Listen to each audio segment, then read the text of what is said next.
बिस्मिल्लाहिर्रहमानिर्रहीम। अस्सलाम वालेकुम वरहमतुल्लाहि वबरकातुहू। अल्लाहुम्मा सल्लि अला मुहम्मद व आले मुहम्मद। रब्बि इश्रह ली सदरी वयस्सिर ली अमरी वहलुल उक़दतम मिन लिसानी यफ़क़हू क़ौली। आमीन। ख़वातीन हज़रात, आप देख रहे कुतुब ऑनलाइन और मैं हूँ बिलाल कुतुब, और आज का दिन आपके साथ टेलीफोन लाइंस पे बात करने का होता है। बातें तो वैसे एक वाक़या भी याद आ गया, वो सुनाता हूँ। हमारे टेलीफोन नंबर जो है वो आपके सामने होंगे, आप हमें कॉल कर सकते हैं। थोड़ा सा इंतज़ार करना पड़े तो वो कर लीजिएगा, क्योंकि लाइन जो है वो बिज़ी होती हैं, लेकिन इंशाअल्लाह ताला अल्लाह ने चाहा तो आपसे बात ज़रूर होगी। रज़ा भाई हमारे साथ हैं। अस्सलाम वालेकुम रज़ा भाई। बहुत शुक्रिया। वालेकुम अस्सलाम। अल्हम्दुलिल्लाह। वो बात तो मेरे दिल में और थी जो मैंने कहनी है, लेकिन वो बात करते हुए वो जो मैंने कहा कि टेलीफोन लाइन्स हमारी खुली होंगी, उसमें मुझे बात याद आ गई। एक दफ़ा जेहलम के अंदर एक सीरत का जलसा था, तो वो जब गए तो थी भी जिस तरह कि आज लाहौर में सर्दी, इससे ज़्यादा सर्दियाँ थी, क्योंकि एक अच्छा खासा 10-15 साल पहले की बात है। तो दिसंबर भी क़यामत और कहर की सर्दी होती थी, क्योंकि मेरे ख्याल में, अगर मुझे याद है, तो हम अक्टूबर या नवंबर में स्कूल में कोट पहन लिया करते थे, यूनिफॉर्म में चेंज हो जाते थे। तो अब तो मौसम अक्टूबर का तो गर्म है। तो वो गुफ्तगू की, तो वहाँ पे जब बात शुरू हुई सीरत की, तो सीरत की जब आप बात करना चाहें तो बात तो वही है जो कि हदीसें हैं। आप उसमें से अपनी हदीसें तो घड़ नहीं सकते। हाँ, ये हो सकता है कि अनकॉमन चीज़ों को भी आप सामने ले आएँ, जो कि हम आमतौर पर नहीं करते। तो वहाँ पे बारिश शुरू हो गई रज़ा भाई, और वो बारिश भी ऐसी जो कि छन की थी, यानी कि किनमिन जिसको कहते हैं पंजाबी में, हल्की हल्की हल्की बारिश, एक सर्दी ऊपर से किनमिन, और ओपन एयर में सारा मामला। अब वो इशा के बाद जो है वो महफिल जो है वो शुरू हुई, नातें शुरू हुई। तो जब नातें हो रही थी और मैं नीचे बैठा था, तो सर गीला, ऊपर से कपड़े गीले, सर्दी मतलब ठठरने वाली सर्दी हो गई। जो जैकटें शैकटें थी वो गीली, बैठे रहे। उसके बाद वो भी ऐसे अल्लाह के वली लोग थे कि उन्होंने कहा कि जी महफिल चलती रहेगी, जिसने बैठना है वो बैठे, जिसने नहीं बैठना वो ना बैठे, महफिल चलती रहेगी। तो वो खैर को 2-3 घंटे के बाद, यानी कि रात को 11-12 बजे के करीब जाके सर्दियों में वो बारी आई बात करने की, बात शुरू की। तो बात उस वक्त ख़त्म हुई जब सुबह फजर की अज़ानें जो हैं वो सुनाई देने लग गई। तो अब सोचिए कि सर्दियों के अंदर अज़ान जो थी वो मेरे ख्याल में कम अज़ कम भी उस वक्त जो हो रही होगी वो 5:30 के करीब हो रही होगी, 5 या 5:30 के करीब हो रही होगी, इससे पहले नहीं होती होगी। तो 12 से आप शुरू करें, 5 बज जाएँ। अच्छा, वहाँ पे एक तो माहौल कैफियत अपनी दिल की होती है जो कि बड़ी रिक्कत अंगेज़ थी। लोग उठ के नहीं गए रज़ा भाई, लोग बैठे रहे। अब ये बड़ी अनहोनी बात थी कि लोगों ने चादरें अपने ऊपर तान लीं, जो भी करना था वो कर लिया, गर्म चादरें तान ली, कितनी तानी जा सकती हैं, लेकिन लोग बैठे रहे।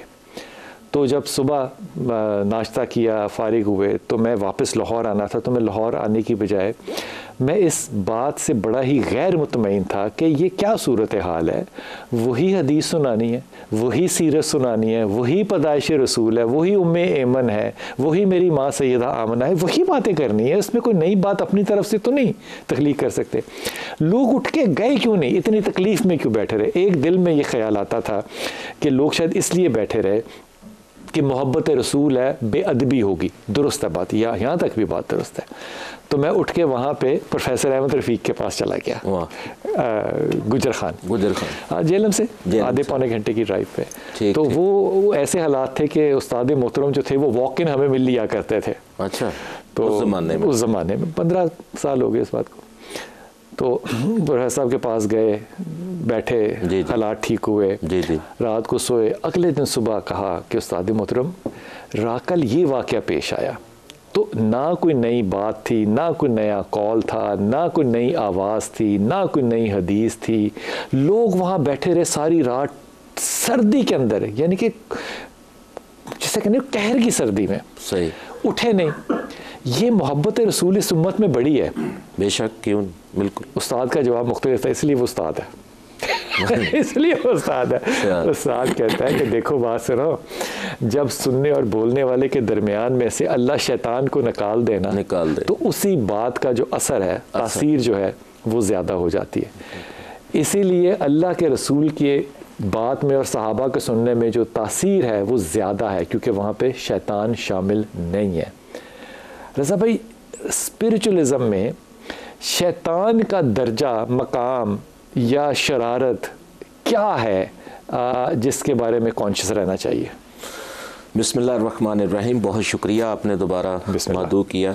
और ये सवाल बहुत, मैं इसको अपने तजर्बात और मुशाहिदात की रोशनी इसलिए कहता हूँ कि जो मैं समझता हूँ, maybe I am right और रॉन्ग, मैं ये समझता हूँ कि आप किसी भी इल्म को सीखते वक्त जो आपके रास्ते में बैरियर्स आते हैं जी, वो रुकावटें आती हैं, वो शैतान ही होता है उसको रोकने के लिए। ठीक है, हर्डल्स जो आती हैं। ठीक, इसी तरह रूहानी इल्म के सीखने में, उसको समझने में, उसको अपनाने में जो अगर ये रुकावटें ना आए तो इल्म आप कोई भी नहीं सीख सकते। अगर सीधी सीधी बात आपको मिलती जाए आप तो फिरौन हो जाए।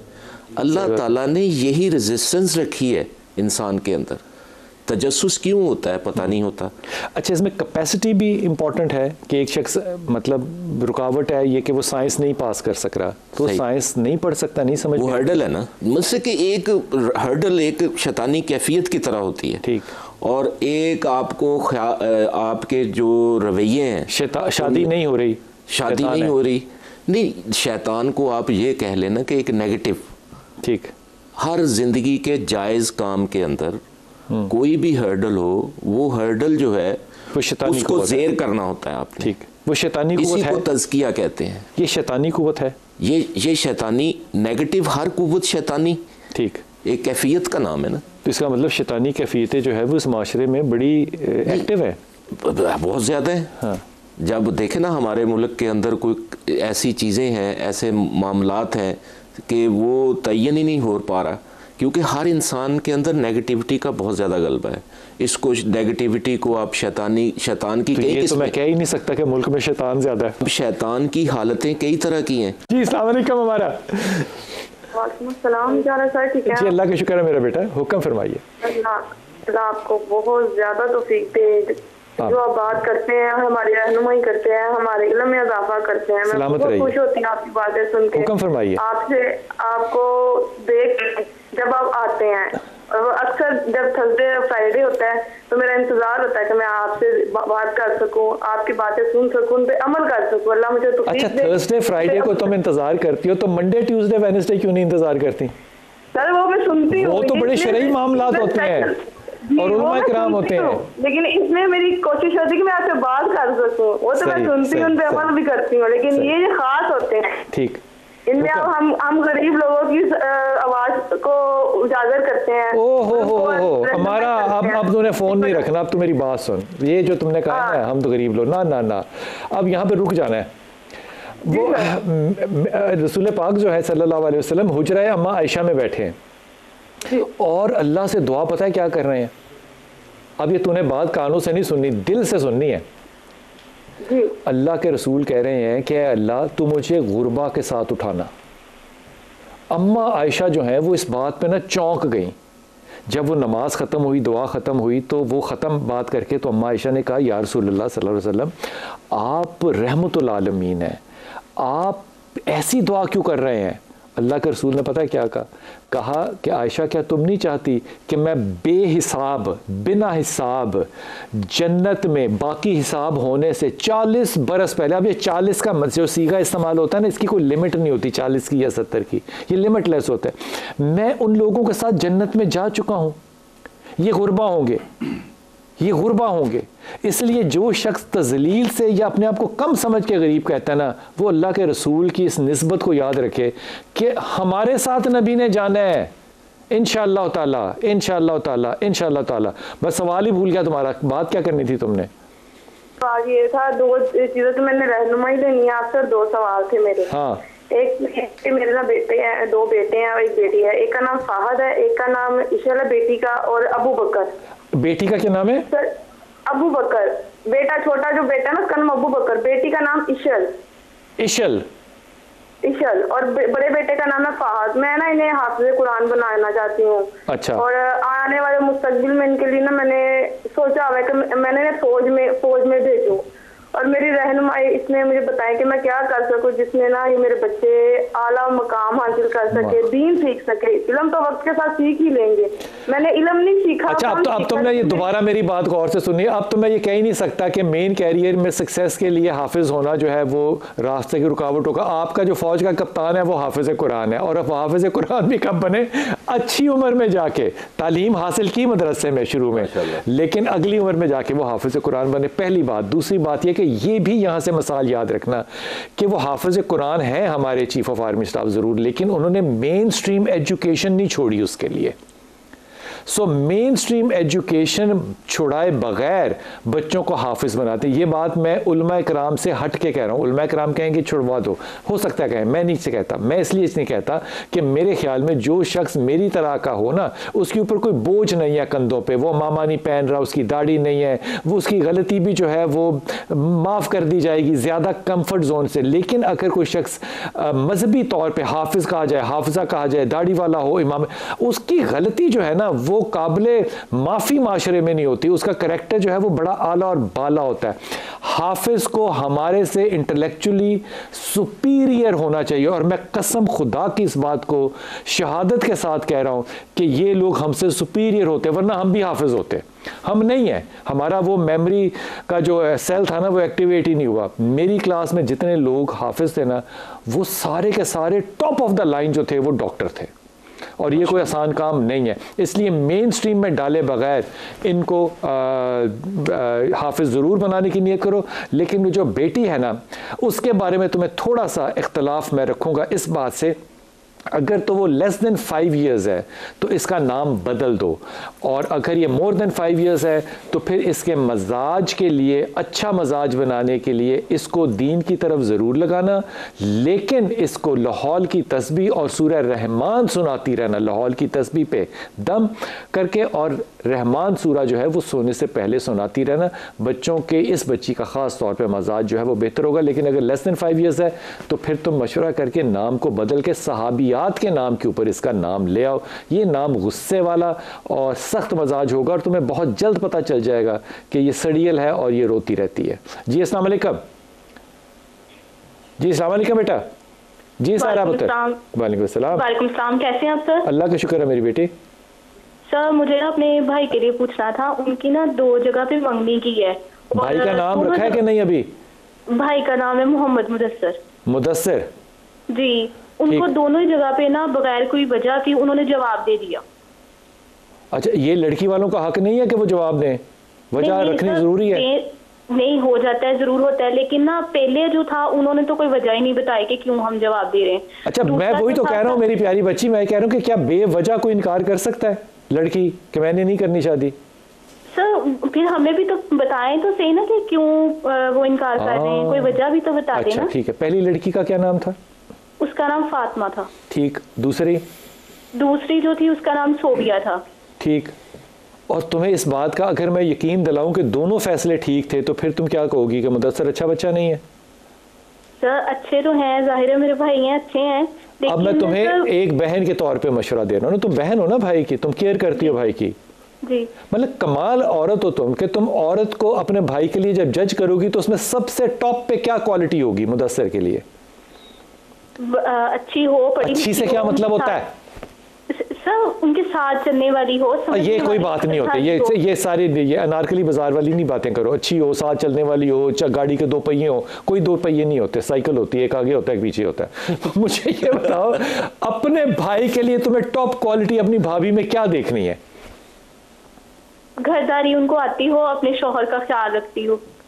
हवाई बातें हैं खुदा की कसम, ये कमाल बहने हैं तुम लोग। और तो भाई तुम्हारा भाई जो है वो इंतहाई शरीफुल नफ्स इंसान है, नरम मजाज आदमी है।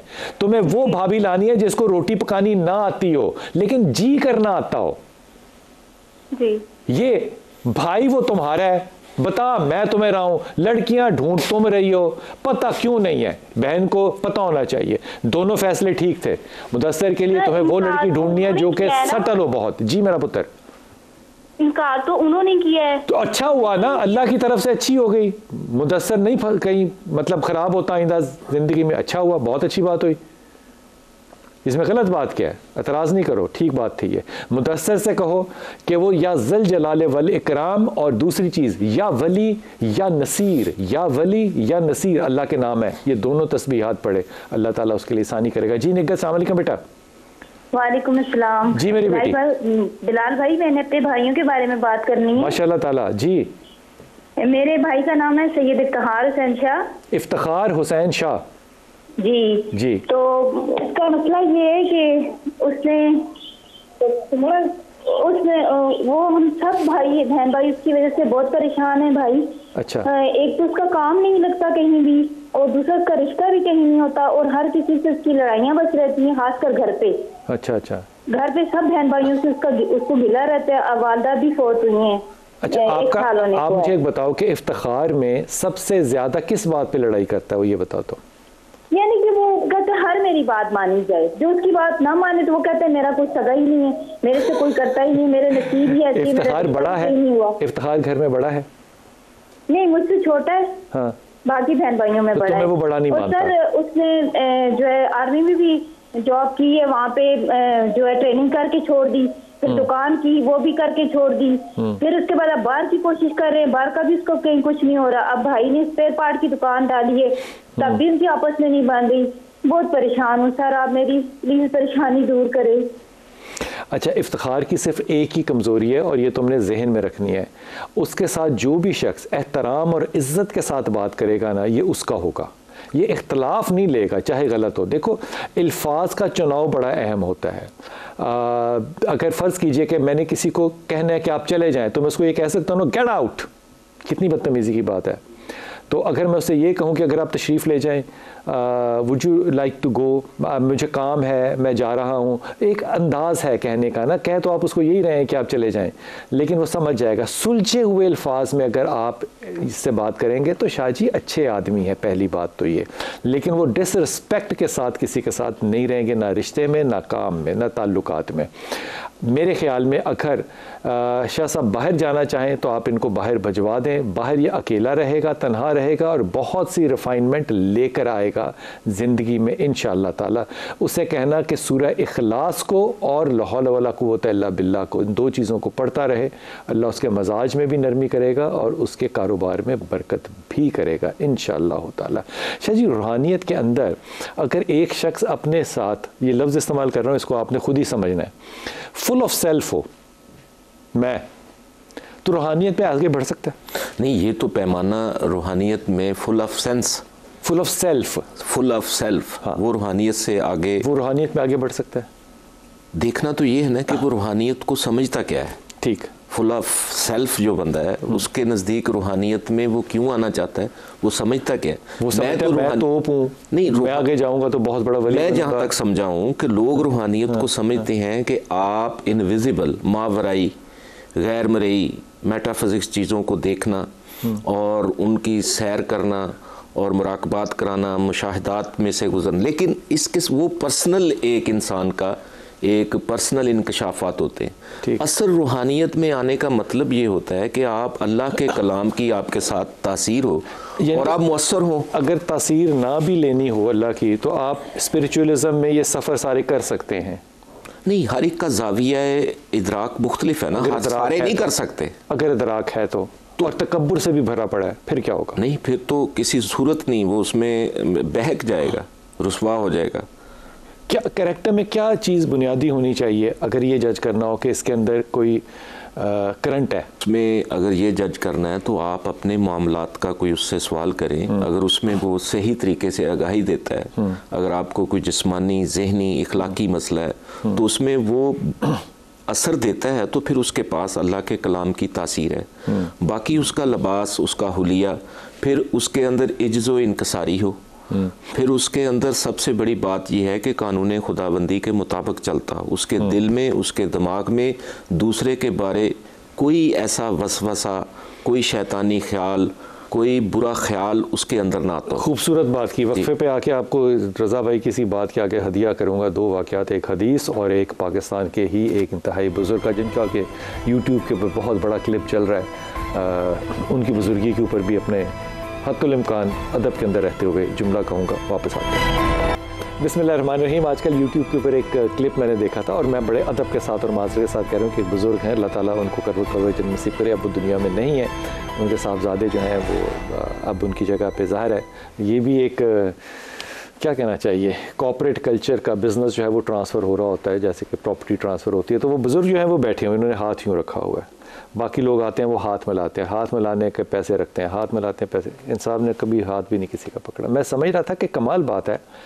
कि एक इतनी बड़ी हस्ती जो है, या तो वो हाथ मिलाए ना, या मिलाए तो दूसरे की तौकीर करे, वो दूसरे की इज़्ज़त करे। हाथ मिलाने का भी एक इंतहाई अदब के साथ अंदाज होना चाहिए। आप मानते हैं इस बात को? बिल्कुल, इज़्ज़त नफ्स का तो ख्याल रखना चाहिए, चाहे ख़ास तौर पे जो पैसे भी दे रहे हैं। हाँ, उसकी इज़्ज़त नफ्स का तो ज़्यादा ही ख्याल रखना चाहिए, का लाजमी ख्याल रखना। ये मैं वैसे तंज़न कह रहा हूँ, लेकिन बिल्कुल कमी, इसको हम कमी कह सकते हैं। अच्छा, लोग महसूस भी नहीं करते।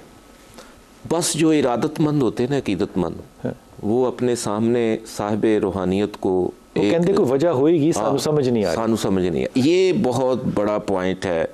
अच्छा, ये मेरे साथ थी माजरत के साथ जी जी कि पीर कामल के यकीन कामल, इसको आप कैसे एक्सप्लेन करते हैं? इसी की मद में बहुत सारे पीर परवान चढ़ गए हैं, बहुत सारे रूहानी लोग जो हैं वो साहिब जायदाद। जब यकीन ही कामल है तो पीर कामल हो या ना हो। मेरी टीम भी साथ थी और हम वहाँ गए और हमारा बड़ा दिल दुखा इस बात पे कि वो जो उनका छोटा सा बच्चा था, सारा शहर उसके पीछे भी लगा हुआ, नाबालिग सा बच्चा था। जी जी। तो वो कह रहे थे क्योंकि पीर साहब के का वो नवासा है, तो वो कमाल होगी बात। अब वो जो पीर साहब खाना खा रहे हैं, ये जितने भी डोनर्स होते हैं यही दे रहे होते हैं ना उन बुजुर्गों को। जी जी। माल उन्हीं का माल है ना जो वो खा रहे हैं। अब वो माल उनका है, और यकीन करें कि हमने इस बात पे बड़ी तजलील महसूस की कि वो नालियों के पास अपने बैठ के खाने खा रहे हैं, कोई इंतज़ाम दस्तरखान तक का नहीं है, और रोटियां फेंकी जा रही हैं। मुझे समझ में नहीं आती, लेकिन मुझे वो शख्स अल्लाह का वली लगता है जो कराची में थे, मैं उनका नाम भी भूल गया हूँ, जिन्होंने एक डील जो थी वो सिर्फ इसलिए ख़त्म कर दी, मल्टीनेशनल की डील, और मैं इसकी शहादत दे रहा हूँ, वो मल्टीनेशनल की डील थी। वो डाइनिंग टेबल पे बैठे हुए थे, तो वो ठंडी रोटी उठा के गर्म रोटी बार बार रख रहे थे। तो उन्होंने कहा यार छोड़ दो मेरी रोटी, मैं जब ख़त्म करूँगा तो आपने फिर मुझे और रोटी दी। नहीं सर ये छोड़, वो उन्होंने कहा जी साडा ताडा कारोबार ही नहीं हो सकता, क्योंकि मैंने ज़िंदगी में काम सिर्फ ये रोटी खाने के लिए किया ना, मुझे कोई और ज़ौक़ नहीं है, मैंने और क्या करना है, लोहा तो नहीं खाना। अगर आप रोटी की इज्जत नहीं कर सकते बिल्कुल, तो मैं आपके साथ कारोबार करना ही नहीं चाहता। And we walked away. ये तजलील जो है ना, ये मुरीदैन खुद फैसला करें कि उनकी कब शुरू होती है। जी अस्सलाम वालेकुम बेटा। अस्सलाम वालेकुम। जी मेरा बेटा। बिलाल भाई, मैं नाहिद अख्तर बोल रही हूँ। जी नाहिद अख्तर, हुक्म। तो बिलाल भाई, आपका प्रोग्राम आप बहुत अच्छे, अल्लाह पाक आपको जिंदगी तंदुरुस्ती दे, अल्लाह आपको सलामती दे, हिदायत की दुआ कीजिए, अल्लाह ताला हिदायत भी दे, ईमान के साथ हिदायत दे। और बिलाल भाई, मैं आपसे तफसीलन बात करना चाहती हूँ, और झूठ बिल्कुल नहीं बोलूँगी, सच बोलूँगी। अच्छा माशाल्लाह। आप मेरे भाई हैं और मैं आपकी बहन हूँ, मेरे 2 बार काम है। और एक बात ये कि भाई, मैं 10 साल हो गए मेरी शादी को, 3 मेरे बच्चे हैं, 2 बेटियां और 1 बेटा। अच्छा। और मैं हर वो मुमकिन कोशिश करती हूँ जिससे मेरा शौहर खुश हो। अच्छा। लेकिन भाई यकीन करें आप मेरी बात पे, वो लेकिन वो किसी बात से मुझसे खुश नहीं होता, और नफरत इतनी करता है कि दिन को भी कहता चले जा, रात को भी कहता चल जा, गालियाँ देता है, मारता है हर वो। लेकिन मैं उनकी दिल नहीं जीत सकी। मैं इस बात का मुझे बड़ा अफसोस है। 2 टोक में आपसे बात कर रही हूँ, आप तफसील में बात पसंद नहीं करते, तो मैं आपको ये कहना चाहती हूँ भाई, मैं क्या करूँ जिससे ये खुश हो जाए। वो ना मेरी इबादत से खुश होते हैं, ना मेरे काम से खुश होता, ना बच्चों को संभाल देता खुश होता, कहता मुझसे कुछ ना मांग। मैं कुछ भी नहीं मांगती, फिर भी नहीं वो खुश होता। अपने शौहर होने के कोई हक हकूक, कोई फराइज भाई पूरे नहीं करता। कितने बच्चे माशाल्लाह नाहिद अख्तर आपके? जी मेरे 3 बच्चे हैं, 2 बेटियां और 1 बेटे। और कितना अरसा हो गया आपकी शादी को? खैर से 10 साल हो गए। 10 साल हो गए। 10 साल में 3 बच्चे हैं, तो हुकूक अच्छे नहीं पूरे कर रहा, वो ठीक ही कर रहा है भाई बच्चे पैदा करने हैं, सारा कुछ ये नहीं होता भाई। अच्छा, ये तो किस्मत की बात है, नसीबों की बात है भाई। ये मेरी बात नहीं, नसीबों के साथ शादी भी जरूरी होती है बच्चों के लिए। हाँ जी, बिल्कुल थोड़ी आ जाते हैं, डाउनलोड थोड़ी हो रहे हैं। 4-4 महीने 5-5 महीने वो मुझसे रोटी लेके नहीं खाता, खाना लेके नहीं, इतनी की नफरत करता मुझसे। पानी क्या वजह नाहिद अख्तर, ये बताओ ना, मियाँ का नाम क्या वैसे पैदा हुए? ये बिशारत अली टीचर है, गवर्नमेंट का टीचर, और वो अकेडमी भी अपनी है, लेकिन वो कहता तू मुझे अच्छी नहीं लगती, मैं तुमसे नफरत करता, हर बुरी बात है, झूठ वो कहता। अच्छा मुझे एक बात बताओ, ये दिलों के सौदे हैं ना, अब वो कह रहा है कि मुझे आप नहीं अच्छी लग रही, लेकिन उसने आपको छोड़ा तो नहीं है ना भाई? ये बात तो नहीं, रख के जलील करना, रख के अजियत देना, ये तो बात ना हुई। चले रखा हुआ, मेहरबानी उसकी, नहीं रखा नहीं हुआ, इस तरह से ना कहो कि रखा हुआ है, ये तो मतलब थोड़ी सी कमजोर बात हो जाती है। आप रिश्ते में है ना उसके साथ, और आप उसके बच्चों की माँ भी हैं, तो आपका एक एहतराम तो है ना। भाई ये क्या एहतराम हुआ कि जब भी कोई चीज मांगो गालियां देनी शुरू हो जाना, कहना तो इस काबिल। ईद वाले दिन जो एक इंसान सूट नहीं लेके दे सकता, और आप इससे बताएं कि मैं कैसे गुजारा। हर कोई ये कहता है। अब ये तुम पूछो कि मैंने इन्ना लिल्लाह व इन्ना इलैहि राजिऊन क्यों पढ़ा, पूछो करने वालों के साथ, अल्लाह ताला सब्र करने वालों के साथ। तुमने कहना कि ईद पे सूट नहीं लेके देता तो ऐसे शौहर को मैंने क्या करना है, तो मेरे दिमाग में मेरी बेगम आई है, मैंने जिंदगी में उसको कभी सूट नहीं लेके दिया। अल्हम्दुलिल्लाह मैं सोच रहा हूँ कि वो किसको फोन करके कहती होगी कि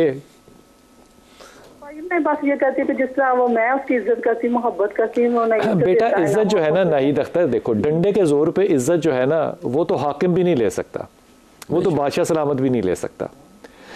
इज्जत लेने के लिए ना किरदार चाहिए, इज्जत लेने के लिए पेशेंस चाहिए।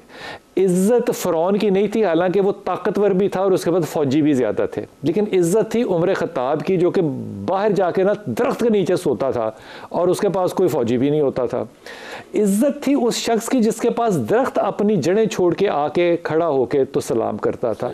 इज्जत के लिए किरदार चाहिए बेटा, डिमांड नहीं हो सकती। मकार मेरी इज्जत, नहीं नहीं नहीं, ये कैसे हो सकता है? इज्जत करनी पड़ती है, इज्जत अर्न करनी पड़ती है। अब मैं ईमानदारी से कह रहा हूँ, मैं वक्फे पे जाऊँगा लेकिन हाथ बांध के तमाम लोगों से ओ अल्लाह के वली हो, अगर मेरी ज़िंदगी में मुश्किल है और दूसरी तरफ एक गुनाह है, और वो गुनाह को भी अल्लाह ने क्या कहा, मरे हुए भाई का, गलाजत देखो इसमें कितनी है, मरे हुए भाई का गोश्त खाना, ये तो अब तजलील इसमें से लेनी चाहिए कि मरे हुए भाई का गोश्त खाना चाहिए। मरे हुए भाई का गोश्त खाना इस माशरे में इतना आसान, और ये इज्जतदार लोग हो गए। इन्ना लिल्लाहि व इन्ना इलैहि राजिऊन। और मैं कुछ नहीं कहूँगा नाहिद, वक्फा लेके वापस आते हैं। बिस्मिल्लाहिर्रहमानिर्रहीम। हुजूर अक़दस एक अदबन, वो जो हमारी पिछली सेगमेंट में जो खातून थी उनके तसलसल में बात आपसे अर्ज़ करता है कि ये जो उम्मत है ना, इसके लिए अल्लाह के नबी ने सल्लल्लाहु अलैहि वसल्लम ने आंसू बहाए हैं और इस बात का शौक़ ज़ाहिर किया कि मैं अपने उन भाइयों से मिलूँ। सहाबा ने कहा कि हम आपके भाई, ने कहा तुम सहाबा हो, क्यों? अब गौर कीजिए, हज़रत मूसा अलैहिस्सलाम जो है वो अपने ज़माने में मौजूद हैं, उनके भाई हज़रत हारून ज़माने में मौजूद हैं, वो सिर्फ 40 दिन के लिए अपनी उम्मत को छोड़ के जाते हैं। उम्मत जो है वो यू टर्न ले लेती है और वो उस बैल को सजदे करने लग जाती है, हालांकि उनमें दूसरा हज़रत हारून मौजूद है। ये खुदा की कसम, कभी सोचिएगा छत पे जाके ना सुबह सहरी के वक्त सोचिएगा कि ये उम्मत 1450 साल के बाद भी अगर किसी के साथ इमोशनली लॉयल है, वो नबी पाक है।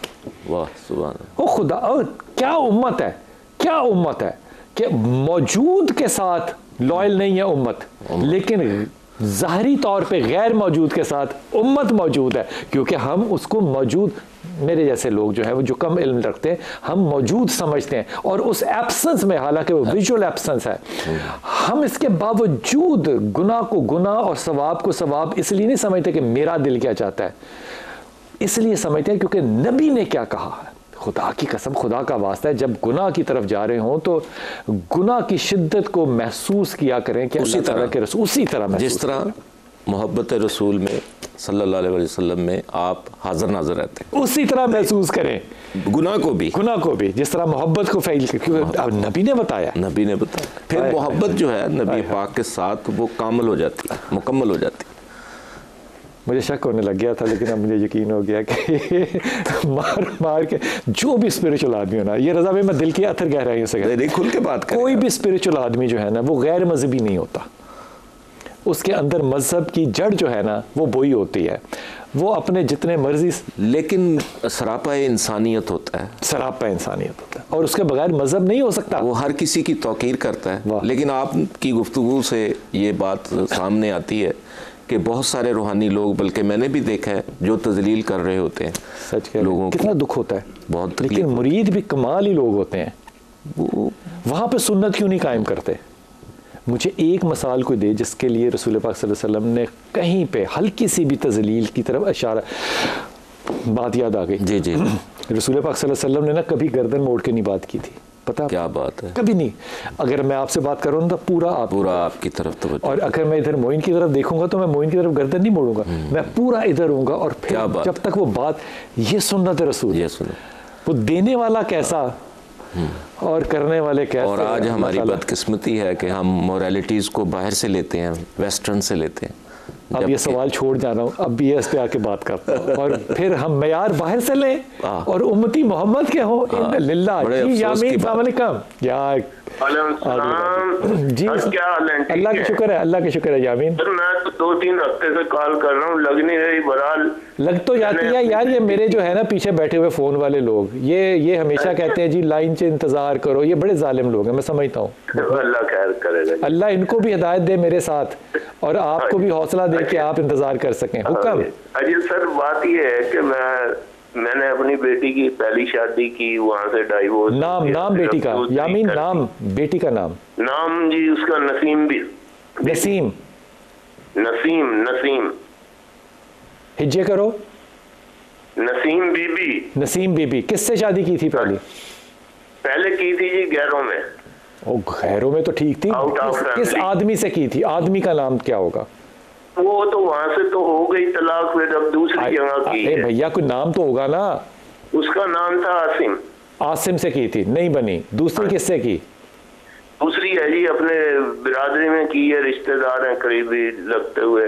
उसका नाम है अपना फरहान से की। ठीक। अब हाँ जी, क्वेश्चन तो ये है कि जी उनकी आपस में लड़ाई रहती है, हर दूसरे तीसरे दिन हफ्ते में 1-2 फोन आए रहते हैं, देखो जी इसने ये कर दिया। और मेरी बेटी कम बताती है, वो जो है ना ज्यादा, कभी मेरे बड़े दामाद को फोन करके कहता, कभी हमें कहता। ये जरा देखें क्या ये। अच्छा मुझे बताओ, वैसे मुझे बेटियां अच्छी लगती है यार, मैं बेटियों के साथ हूँ, लेकिन मैं हक के साथ भी हूँ। ये बताओ कि आपके ख्याल में बेटी के अंदर एक टॉप रैंक बुराई क्या है? टॉप सर हमें तो नजर नहीं आई। आपकी बेटी है यार, ये ना कहें आपकी बेटी है। बेटी होती है, लेकिन बेटी एक औरत भी होती है, बेटी एक फर्द भी होती है। वैसे माशाल्लाह बच्चा है उसका एक अभी। नहीं ये इशू नहीं हो सकता यामीन, ये बड़ी इमेच्योर बात आपने की कि बच्चा है तो अब क्या हो। नहीं, मजाज बच्चों के होने से नहीं बदल जाता। लड़ाई रहती है उनकी। क्या रहती है? लड़ाई रहती है। अब मुझे ये बताओ पहले कि वो लड़ाई रहती है, मैं समझ गया। आपकी बच्ची में एक अगर आप कहो कि ये नाकिस बात है, वो क्या होगी? शौहर के साथ क्या बताऊं, मुझे तो कोई नजर नहीं आती। अब ये फेलियर नजर आता है ना। अगर अब्बू नहीं समझता अपने बच्चे को, तो फिर शौहर कहां से समझेगा? इसका जवाब दो यामीन। अगर बाप बेटी को नहीं समझ रहा तो शौहर बेटी को क्यों, बीवी को क्यों समझे? वो तो निकाह का रिश्ता है, ये खून का रिश्ता है। खून का रिश्ता अफजल है। हाँ बात तो आपकी सही है यामीन। देखो माँ बाप जो है ना, उनको अपनी उम्र में आके ना बुजुर्गी लेनी पड़ती है। और बुजुर्गी ये नहीं होती कि बाल सफ़ेद हों, बुजुर्गी ये होती है कि इंसान हक के साथ खड़ा हो सके। आपकी बेटी में सबसे बड़ी बुराई ये है कि वो कुड़ उसके अंदर कमाल है। कुड़ वो नहीं ले सकता, कुड़ उसकी ज़ुबान जो है वो कुड़ करती रहेगी। वो इसको अगर मैं शरई पहलू में कहूँ ना तो ना शुक्रापन है, ए क्यों नहीं, ओ क्यों नहीं। ना सोने की जो हथौड़ी है ना सुनार की, वो ज़्यादा जालिम होती है, क्योंकि वो पढ़ती रहती है। लोहार की एक दफ़ा पढ़ती है। अब सेकंड मैरिज में भी अगर पीस नहीं है तो अब्बा को चाहिए नहीं कि वो बेटी को कहें कि मौलाना तारिक जमील का वजीफ़ा इख्तियार कर और ये तावीज़ जो है ये अपने दांतों में बंद करके रख। जब शौहर बोल रहा हो सही या गलत का फैसला तूने नहीं करना, ये रोज़े क़यामत खुदावंद ताला ने करना है। बस हालात ठीक हो जाएंगे। जो दामाद है तुम्हारा, उसके अंदर एक क्या मैं कहूँ, मैं इसको फेमिनिश कहूँ तो शायद बुरा लगे, जनाना कहूँ तो बुरा लगे। उसमें एक है जनानापन के वो थोड़ा सा क्या कहना चाहिए, इधर उधर की बातें करने के अंदर ना लगा के खुद नहीं हल करेगा। लाइलग अच्छा लफ्ज़ है, लाइलग अच्छा लफ्ज़ है, वो ये करेगा। अब ये मर्दानगापन नहीं है, मैं इसलिए इसको एक्सप्लेन कर दूं। अल्लाह ने मर्द का सीना चौड़ा पता क्यों रखा है? ताकि इसमें चीज़ें समो जाएं। वो समोती नहीं है उसके अंदर चीज़ें, इसलिए वो इधर कर इधर कर। इसका जवाब ये नहीं है कि उनको हल करे, इसका जवाब ये है यामीन कि बेटी से कहो कि तू चुप का रोज़ा रख ले, अल्लाह इसका अजर देगा। तेरी अटेंशन जो है वो मियाँ से हट के अब अपने बच्चे पे होनी चाहिए, बस ये हल है। ना डिमांड पेश करे, वो हक उसके पूरे कर रहा है, इसलिए वो ये नहीं कह सकती कि वो मेरे ये हकूक नहीं पूरे कर रहा ना। शुक्रगुजारी करे, अगर वो शुक्रगुजारी पे आ गई तो यकीन करो नसीम जो है वो बहुत बेहतर होगी। लेकिन बहसियत बाप नसीम को ये बात समझा के देखिए कितनी मुश्किल होगी। उसने हाँ करना है फिर ना करना है, हाँ करना है फिर ना करना है। ये वो इशू है जिसके ऊपर उसकी डिस्क्रिपेंसीज मैरिजेस में चल रही हैं। बेटी से कहो कि वो अपने गुस्से को काबू करने के लिए या सलाम या मोमिन या अल्लाह पढ़े, अपने पास रहम की अपील करने के लिए या रहमान या रहीम या करीम पढ़े, और अपने मजाज को और ख्यालों को साफ करने के लिए ला हौला वला कुव्वता इल्ला बिल्ला पढ़े। तीनों चीज़ें बेटी को कहना पड़े। और तस्बीह जो है पढ़ने के बाद जब कोई गुफ्तगू हो रही हो तो मौलाना तारिक जमील का वजीफ़ा जो है दांत के अंदर रखने का सबसे आला और खूबसूरत वजीफा है। हुजूर अक़दस ये बड़ा अच्छा उन्होंने वजीफा दिया। वो कहते हैं बस यही वजीफा है। बड़ा कमाल बात की।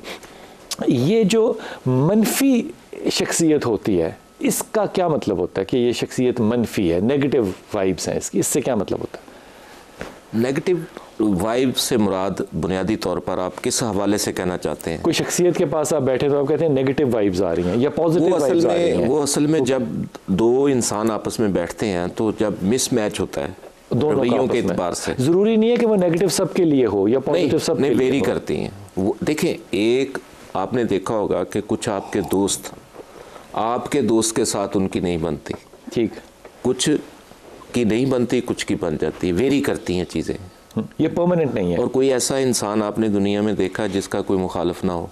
बहुत सारे लोगों के मुखालिफ ज़्यादा होते हैं। और कोई ऐसा इंसान देखा कि जिसके सारी मुवाफ़क़त में हो? ये मुखालफत और मुवाफ़क़त ये वेरी करती रहती है पर्सन टू पर्सन। ये जी ये कभी बड़ी अच्छी बात कर, हाँ जी, ये वेरी करेगी। नबियों के साथ भी ऐसा ही हुआ। इसी तरह ही है, ये लॉ ऑफ नेचर कह लें, कुदरत का एक निज़ाम कह लें। जुस्तजू इसमें रखी अल्लाह ने, हर इंसान के अंदर जुस्तजू होती है, लेकिन देखना यह है कि उसके अंदर जो जुस्तजू है वो किस हद तक जायज़ है। क्या बात है, इंतहाई ममनून रज़ा भाई, हमेशा की तरह बहुत शुक्रिया आपका। अल्लाह ताला आपको आसानियाँ दे और आसानियाँ बांटने की तौफीक अता फरमाए। आमीन सुम्मा आमीन या रब्बुल आलमीन।